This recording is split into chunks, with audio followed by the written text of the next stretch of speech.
मैं सबसे पहले तो बाबा सिद्दीकी जी को, जिनको हम सब लोग पर्सनली जानते थे, उनका लंबा संबंध रहा कांग्रेस से, उनको अपनी श्रद्धांजलि देती हूँ।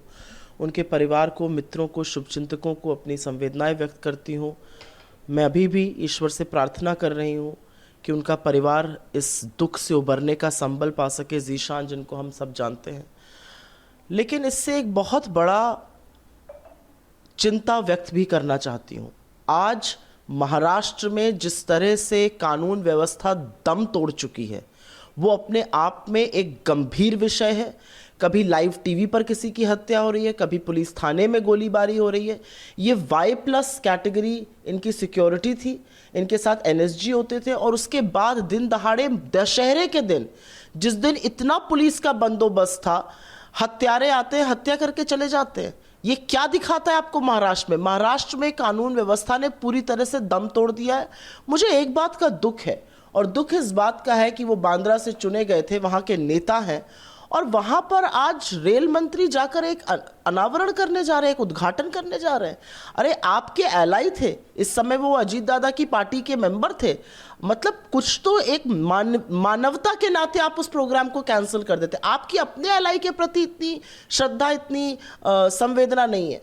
मैं जो हुआ वो दुखद है, लेकिन जो हुआ उसने महाराष्ट्र की कानून व्यवस्था के परखच्चे उड़ा दिए। राहुल गांधी जी ने भी एक ट्वीट करके सवाल उठाया है कि ये भयावह घटना है, कानून व्यवस्था पूर्ण विफलता उजागर करती है, सरकार की जिम्मेदारी देनी चाहिए और न्याय मिलनी चाहिए इनको। बिल्कुल, और मैं इसलिए जो मैंने पहले कहा, जो राहुल जी कह रहे हैं, वो आज सवाल सबके दिमाग पे है, वो आज सवाल सबकी जुबान पर है।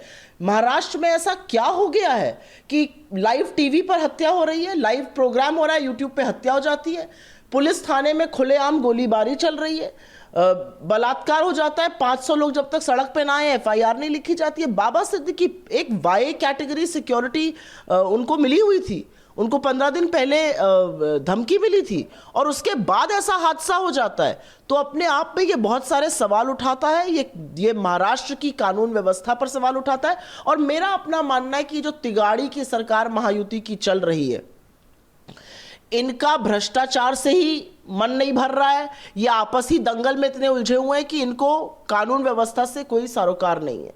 मैं मुंबई के शिवाजी पार्क में पार्टी दशहरा रैली के संबोधित करते हुए संजय राउत ने कहा कि हरियाणा चुनाव आयोग की वेबसाइट पर सुबह 72 सीटें कांग्रेस को मिलती दिखाई दे रही, तो वही दोपहर में बीजेपी ने सरकार बना दी। लग रहा है कि EVM में जो गड़बड़ी है। देखिए, हमारे पास, हमने तो साक्ष्य लेकर EC को दिया है, इलेक्शन कमीशन को, चुनाव आयोग को। हमने साक्ष्य के साथ सिलसिलेवार तरीके से, बिंदुवार तरीके से, जो कंस्टिट्यूएंसीज में गड़बड़ी हुई, पूरे दिन EVM यूज हो रही है, फिर स्ट्रांग रूम में रखी हुई है, और उस पर 99% बैटरी है। ये बहुत सारे विधानसभाओं में हुआ, हमने वो दिया। उन सारी EVM पर हम हार रहे हैं।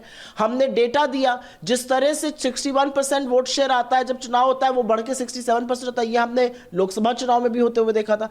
हमने तो डेटा देकर चुनाव आयोग से कुछ सवाल किए हैं। अगर चुनाव की निष्पक्षता पर, अगर चुनाव की गंभीरता पर सवाल उठेगा, तो चुनाव आयोग को उस पर जवाब देना पड़ेगा। आज की तारीख में लोगों को यह यकीन है कि कुछ ना कुछ गड़बड़ी हो रही है, और साक्ष्य भी उस तरफ आपको दिखते हुए दिख रहे हैं। उद्धव ठाकरे ने न्यायाधीश पर सवाल उठाते कहा है कि CJ कहना चाहता हूं कि अगर आप इतिहास बनाना चाहते हैं तो सही फैसला दे, केवल आप बोल रहे हैं, कोई फैसला नहीं दे रहे। आप नरेंद्र मोदी की बातें ना करें, ये ठीक है, लेकिन अगर कोई फैसला नहीं देते हैं तो न्यायपालिका का विश्वास उठ जाएगा, लोग न्यायपालिका विश्वास। मेरे हिसाब से जिस तरह से महाराष्ट्र में जनमत की चोरी हुई, जिस तरह से महाराष्ट्र में एक असंवैधानिक तरीके से सरकार बनाई गई, जिस तरह से एक पार्टी को तोड़ा गया, उसका सिंबल, उसकी प्रॉपर्टीज चोरी करी गई, हम ये आशा कर रहे थे कि ये इस देश का उच्चतम न्यायालय उसको गंभीरता से लेगा और उस पर एक ऐसा जजमेंट देगा जिससे बाकी जगह बीजेपी और उनके जैसे दल ये करने से बचेंगे। लेकिन ऐसा नहीं दिखा। तो मैं उद्धव जी की जो संवेदना है, उद्धव जी की जो तकलीफ है, उसको समझती हूं। और बिल्कुल मुझे लगता है न्याय से बड़ा जस्टिस होते हुए दिखना भी उतना ही जरूरी है जितना जस्टिस करना। तो हम इतिहास के पन्नों में अपने कामों से याद किए जाएंगे। कांग्रेस अध्यक्ष खड़गे जी ने मोहन भागवत के कल के बयान पर कहा है कि संघ जो है देश में फूट डालना, नफरत डालना और फैसले फैलाने की कोशिश करती है। संघ देश के आरक्षण खत्म करना चाहती है, लोकतंत्र खत्म करना चाहती है और मुसलमान के बारे में गलत बयानबाजी करती है।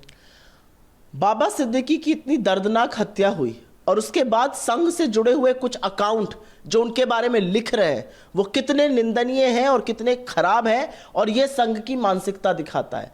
संघ में नागरिकों को जो उनके साथ नहीं है उनको दोयम दर्जे का माना जाता है, चाहे वो महिलाएं हो, चाहे वो दूसरे तरह के लोग हो, या वो मुसलमान हो, या कोई वो और अल्पसंख्यक हो। मेरा अपना मानना है जिस तरह की नफरत की राजनीति संघ बोती है और उसको फिर पनपाने के लिए उसमें नफरत का खाद, नफरत का फर्टिलाइजर डाला जाता है, वही उस चीज को उजागर करने के लिए कांग्रेस अध्यक्ष खड़गे जी ने दो टूक बात कही है कि जो लोग नफरत की बात करते हैं वो ये समझे कि हम आपकी नफरत को अपनी मोहब्बत से हराएंगे। हम जोड़ने की बात करते हैं, आप लगातार तोड़ने की बात करते हैं। जिस देश का प्रधानमंत्री मंच से मुजरा, मुसलमान, शमशान, कब्रिस्तान, किसके कपड़े से कौन पहचान लिया जाता है, इस तरह की बातें करेगा तो उनका और संघ का क्या संबंध है, ये सब जानते हैं। संघ ने लगातार इस देश को तोड़ने की बात करी है। संघ की विचारधारा से प्रभावित होकर गोडसे ने गांधी की हत्या की है, तो संघ किस मुंह से बात करता है इस देश को जोड़ने की? वो इस देश को कभी नहीं जोड़ सकते।